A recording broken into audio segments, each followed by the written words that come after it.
up, everybody? Welcome to Daytime Talk After Dark. It's Friday.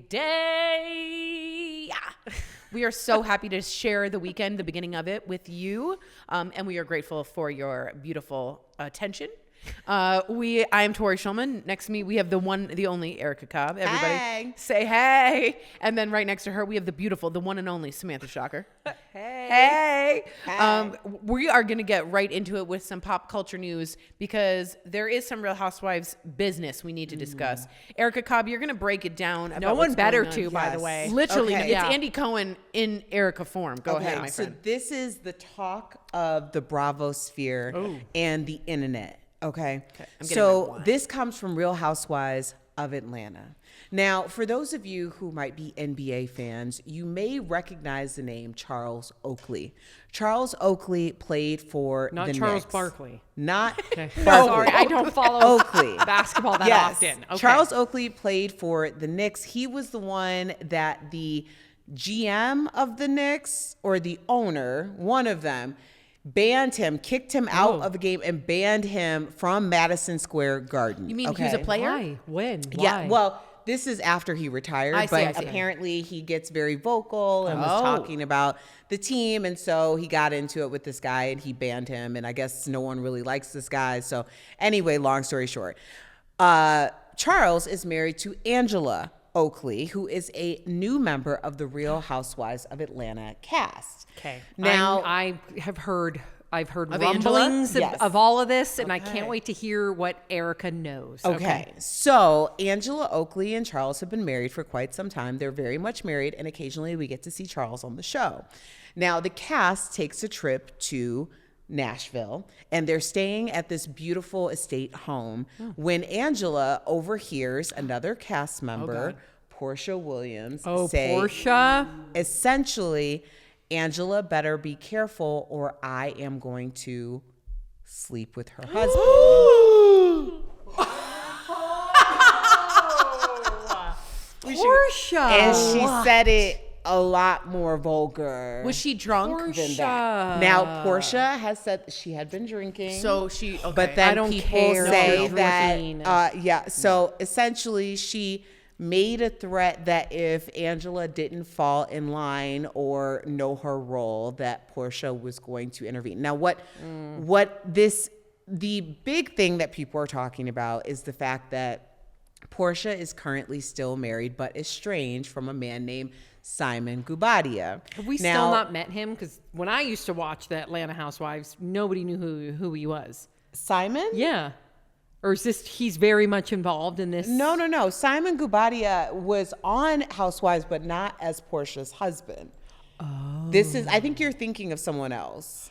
Because Simon Gubadia was introduced to us a few seasons before as Fallon, who was a friend of the show. Wait, what? Just like a Yes. different name? Yeah, no. No. His wife Yes. was Fallon. Okay. So he was introduced as Fallon's husband. And the story goes, the old folklore, is that we met Fallon as Portia's friend, and then we met Simon as Fallon's husband. Fast forward a couple years, and Portia is now married to Simon. Right. So Yeah. a lot of fans were very upset about this because it appeared that tracks. Portia had stolen Yeah. her friend's husband. They call that a felony. It was a felony. And so Her name her was Fallon. saying Okay. this made it come back up that we had kind of let that go as fans. Right. And now she's threatening another cast member to sleep with her So husband. this is a pattern. Okay, Yes. Portia's got a pattern. That's the name of the book here. Dude, Portia's got Portia. a pattern. What did Angela say? So Angela hasn't really responded. So we haven't seen the response that's coming up on Sunday. So within 2 days, we'll see it. I will be tuning in. But there has been some clips just stating she's telling the story to her husband, Charles Oakley. And she's like, as if you're that easy to sleep with or whatever. And I think it's going to have some legs. Some legs? It's not the type of threat you want to be throwing out there. Uh-oh. Especially not about Charles Oakley, now that we know he's like Do you think that? I don't think you want to throw it out there at all. No, of course not. No, of course Like, not. I don't care But who like it is. about Like- I don't know. You're right. But if someone, you're right. Of course not. Of Who- course not. Who of did course she not. say this to off camera? So she was with, And I did she think know it she was on was- camera? No, she was off camera. Right, she was off camera. Angela was listening, and then she recorded separately. Angela recorded it herself. Yes. And who was Portia saying this to? I believe that it was Shamia, who has been Portia's friend, also a friend of the show for a while. Bad And look. maybe A bad Britt was out there. There's a bunch of new housewives. So Britt, Kelly, Shamia. Yeah, but she did say that. I don't like And that. now it's Okay. No. So everybody is now caught up. This is fascinating. I want to tune in on Sunday. Sunday. Is Yes, when we Real find out. Housewives Okay. of Atlanta. All right. We'll get Charles Oakley's response. Wow. Oh my god. Let's talk about Not that. cool, Portia. Not cool. Not cool, Portia. Not You got a pattern. cool. You got a pattern, Portia. I do want to talk really quickly about this. Are you paying for social media? Gen Z is paying apparently about $1,000 annually. Can I ask you what exactly is Gen Z? What the age group is? I'm just curious. Is this like we 16 look that up? to 30 or? Yeah. You're young. While he's looking it up, I did have a phone call with my husband last night who told me that on Canadian television they refer to it as Generation Z. Oh. They are 13 to 28. 13 to 28. Okay. Generation Z 13 to 28-year-olds are spending $1,000 a year on social media. on social media. So would you, yeah, and what are they, well, you know, is it a boost of a post? Are you buying things through Instagram? Tipping people. Yeah. How do you Like what? Yeah. Oh, Yeah, you can send money. I think a lot of it might be for like not apps, but like things that we brought up, boosting content. Yeah. Right. You know, those things like an add AI up. filter, like filters you have to pay for? You do? Do maybe you? I don't, Yeah, for certain apps. Does that count as social media though? An I app? don't know. But that's $1,000 is a lot. Well, that's about like $10-12 a month. No. No, It more is like a- $100. It's about $80. Yeah, it's a close month. to 100. $100 a month times. $90 Oh, yeah. a month. Wait, is it? Yeah. It's about Yeah, 80, yeah, yeah, yeah. yeah, about 80 $85. Yeah, something like that. Let's cut that part. Okay. Let's edit that part out. I'm just kidding. No, keep it in. I do want to bring up something that is just shocking the world. You might have, I mean, it's everywhere. We got to talk about it. It's Moose Cam. Oh. Moose Cam is everywhere. Now, if you don't know what it is, get on with your life. Get out from the rock you're under. It's just watching moose. And it is a new thing. I was kind of being, sarcastic, but it's called slow TV. And we had it on at DBL. We would watch when bears. Oh yeah, bear would try cam. to bear cam. Fat Bear Week. Fat It's Bear called Week. Fat Bear Week. And one of Not our to shame them, No. just to get them fat no- for hibernation. no fat shaming here. No fat shaming here. But the bears would. Yeah, they it's need a great it. thing. They need it for hibernation. Omega-3s. Yep. Anyway, Salmon. we would. What'd you say? Salmon. That's right. Yes. He said something else. And the bears would simply, you'd watch them try and catch the salmon from the lake in real time. And there was one segment, we just watched it. And when it did catch, the whole studio clapped. Another example could be the bald eagle nests. Yes. With the babies and they Yes, hatch. Sam. And eagle cam. yes. Eagle Cam, the bald eagle, and they lost one. And Oh, Shadow, that that's right. killed me. So hard. It was a terrible Yes. storm. It was a blustery day. I don't want to talk about it. Yeah, horrible. It was terrible. But this is caught on in a lot of the world, and people are putting it in the background. And we just wanted to ask, are you interested in slow TV, in watching the moose? I also am part of fish doorbell season, which is in, I believe, Denmark. Maybe you can look that up, or Sweden. And there's a block between two canals, and people watch live TV of just dirty water. And when they see a fish, you hit a button. It's a big red button. It rings the doorbell, and someone in Sweden opens the door, and the fish goes through. Oh, I love that. And I it's didn't know where you were going with that, right, but I love sure. that. Where am I going? But it's a crowd source for the fish. So I'm so into this slow TV, Sam. This seems like it's all you would be into. So you would think I'd be into it. Oh. I love stuff like this, but I can't handle if a moose gets hurt. Okay. If one of the eagle hatchlings What's a baby eagle called? I think a hatchling, An eaglet. eaglet passes. If one of the fish got stuck in said door, I can't.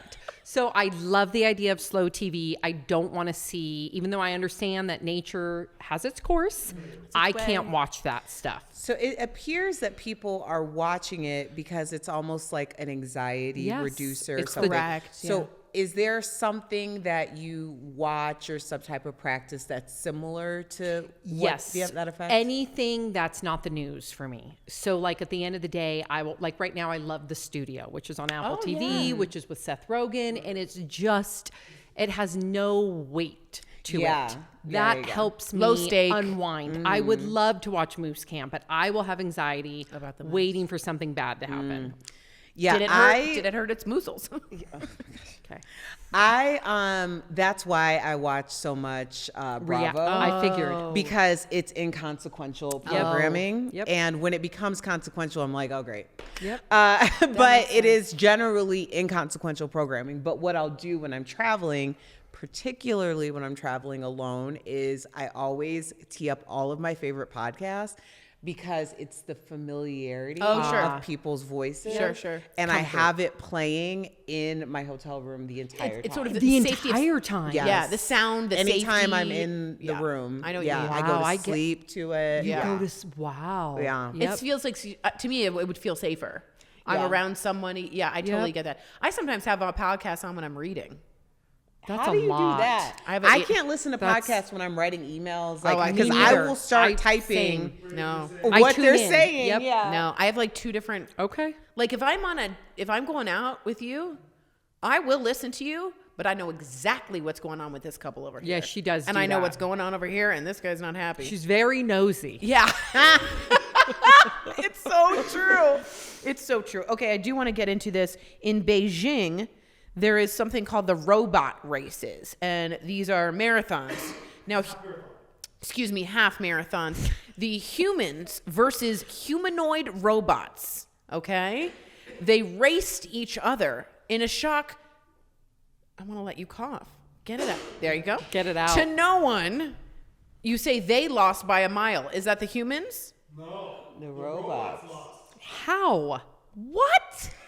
Because What they shitty just robots? haven't gotten there yet. So they did the race so that they could. So they made it seem like, oh, we're gonna race the robots and it's gonna be exciting to see who wins. No, that's not what was really happening. What was really happening is that the robots were getting down the cadence and the power behind the humans who are racing, so that the next race, I guarantee the robots gonna win.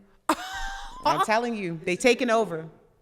Interesting. I also saw, I don't know where, but these new rideable like police dogs. Have you seen this? No. And they are rideable, and it looks like something out of Black Mirror. So that's coming up. I have nothing to say, but thank good luck you. on that. We also want to talk about the seagulls. Sam, this is something that yeah. we want to talk about. There is a group of seagulls. I think, could you find out what a group of seagulls, a flock A flock of seagulls. Like the band. Yep. Like it's a the band. band. That's Yep. a band. They are very upset about a building in Oxford. I studied it in Oxford. A squabble? Oh, squabble or flock. They are upset about a building in Oxford, and they've actually started to take tools to shut it down. So the seagulls are now picking up rocks, taking it over this glass building in Oxford, and dropping it on the building. And it's cracking. It's cracking, guys. It is now shut down the building in Oxford, and it reminds me of, the orcas fighting Yes. back, doesn't it? Right? Yes. The seals, get out of my ocean. The Nordic orcas. The Nordic Yep. orcas, Yep. the Norcas, Yep. if you want to shorten it. And so it's this fighting back, animals getting a little smarter. We don't know if the seagulls are doing it on purpose. Maybe they don't like the way they look and the reflection. Or is maybe if bothering a lot them. of their friends have crashed into Maybe it. you're right. It's a revenge situation. Yeah. Yes. It yes. could be. It's listen, we all have to remember that biology, whether you're a fish or a seagull or a human, if something is threatening, Thank like you. the orcas, you're going to figure out a way to somehow mitigate said threat. And I think that's what they're doing. I don't disagree. Now, Sam has a few facts for us. Oh, crows. And it's she's very excited. I can't wait. This is she's been counting the crows, if you know what I mean. But this is on crows, and it's about to blow our mind. I want you all to take a look. Now, a group of crows is called, I think a group of ravens is called a murder. No, that's a group of crows, right? Group of crows is called a murder. Yeah. Which is very fascinating. But Sam, I want you to take us away and crow your boat and let us know what's happening. So a lot of people over the years have noticed patterns with crows, that they're highly intelligent. So there's been a lot of resources and funding into studying crows. So I'll give you so number one, they 1000% problem solve better than most species. So for instance, if they want a nut cracked, they will place it in the middle of the road, wait for a car to break it open, come and collect said nut. Dude. They will take a twig that's somehow shaped like they'll look for a twig that looks like more of like a hook, and they will go and they will hook a crab. Yes, they are so smart. So that's number one. Number two, they petty. They are so petty generationally. So this is a new study out of University of Washington. Generational trauma in crows? Yes. So a team of researchers at the University of Washington ran an experiment where they captured American crows. Okay. They were okay. Don't worry. They just captured them carefully. And while they captured them, they put on a specific mask. Now, this is what's crazy. So immediately they did suspect that crows and their community, because they communicate what threats are. Somehow, crows from all over this area noticed any person that wore a mask, they would attack. Now, here's where it gets interesting. It lasted for 10 years. Crows don't last longer than a handful of months? Maybe a year. So they noticed that when crows would have babies, they would generationally warn their babies of this threat, whether it would... Okay, so they would warn generationally, they will warn. So they say, if you were mean to a crow and you move out of your house, the next owner will then be the victim of the crow, because they generationally pass on information to who they deem to be their biggest threat. Damn. So, okay. Crows are crazy. And I have more crow facts, by the way. Fascinating. Because crows are also, what is it called? Scavengers? They must be, right? You mean they eat the dead? Yeah, they're scavengers. Yes, I believe they eat the bones, the meats off the dead. Right. Yeah. Because generally, the when there's a, what is it? Squabble of crows? A murder of murder of crows. Isn't that also an indicator that there is a deceased That's something? vultures. Usually that's a vulture, the group of vultures. I think crows are too. Oh, really? Yeah, crows are too. Oh my God, I didn't know. Yeah. So I was coming to the studio just like a month or so ago, and I passed this. It was the weirdest thing. I'm driving and I see all of these like at first I wasn't paying attention, so I was like almost like black dots or something. Whoa. And then I looked up and I realized on this one particular street, so I'm pulling up to the edge, or the end of the street, I'm at a stop sign. Across from this stop sign is a home that is like an older house. I don't like birds go to really one house. 100% sure if someone's living in it or not. Like it's an older home, and there are crows everywhere. I'm dreaming. And I passed this street and this house quite a bit. I have never seen anything like it before, and I've never seen anything like it since. No. So a chill just like went down because they were a lot like. Yeah, they will. Okay, so another thing about crows. So there's two reasons for this. It could be one, somebody pissed them off and they spread the word. And they're like, and they're staking it out. Yes. Or two, another thing that crows do that I wanted to bring up that could go in alignment with what Erica just said is they actually hold funerals and wakes. Shut up. Yes. Are they having it for another crow that died? So if a crow died there, one crow will alert the other crows. They will create a ruckus sound that they immediately know we've lost one of ours. So it's a specific call.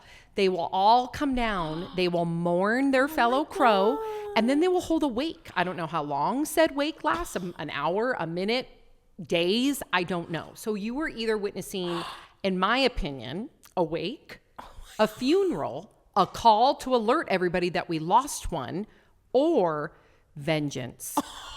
Yeah.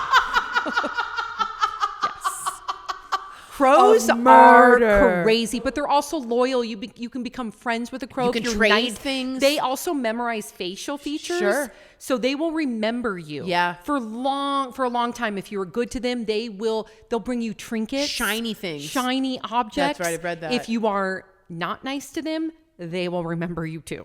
Wow. I love a good crow. Crow's funerals last between 15 to 20 minutes. Oh my bless gosh. them. 15 to 20 minutes. A funeral. Crow Now, funeral. I do want to give you They guys. really quickly, highly intelligent. They equate it to a 7-year-old. Oh my For the gosh. emotional intelligence. So my friend was traveling up a mountain in Washington State, excuse me, and the crows, they were warned about that if they left their food in plastic zipped bags, the crows would figure out Yeah. how to unzip Problem the bag. solvers. Insane. I do want to let you guys know the collective group. Do you want to guess for ravens?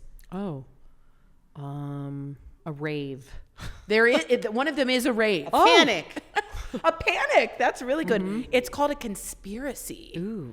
Or treachery. Wow. Ravens are also very intelligent to the same degree of like trading. Yep. I'm fascinated by know. that information. Yeah. Yeah. Wow. Make friends with your local crow.